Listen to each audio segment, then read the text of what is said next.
দ্বীপ জেলা ভোলার সর্বশেষ লঞ্চ হচ্ছে আপনার আজকে যাবে হচ্ছে পুবালি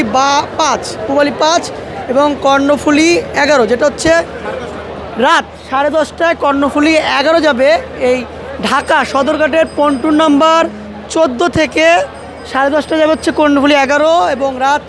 11টায় যাবে হচ্ছে এমবি পুবালি 5 এবং তারা রোটেশনে চলে প্রতিনিয়ত হচ্ছে আপনার একদিন পর পর চলে, একদিন হচ্ছে আসা যাওয়া 2 চলে, আর হচ্ছে রাজারহাট বি হচ্ছে কর্ণফুলি 11-র বদলে 10:30টায় ছেড়ে যায় রাত্রে, আর হচ্ছে পুবালি 5-এর বদলে আসা যাওয়া 2 হচ্ছে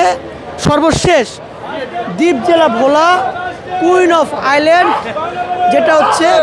কুইন অফ আইল্যান্ড ভোলার উদ্দেশ্যে ছেড়ে যায় সকাল 6:45 থেকে শুরু করে 6:45 থেকে শুরু করে রাত 11টা পর্যন্ত আপনার লঞ্চ চলাচল করে থাকে এবং এর ভাড়া হচ্ছে সর্বনিম্ন 300 টাকা, সর্বোচ্চ 4000 টাকা, মানে কেবিন ভাড়া, আর ডেক ভাড়া হচ্ছে 300 টাকা, সর্বোচ্চ কেবিন ভাড়া হচ্ছে 4000 টাকা এবং সর্বনিম্ন কেবিন ভাড়া হচ্ছে 1000 টাকা। পুবালি 11 এবং কর্ণফুলি 11 এবং পুবালি 5 আজকে ঢাকা থেকে দ্বীপ জেলা ভোলার উদ্দেশ্যে ছেড়ে যাবে।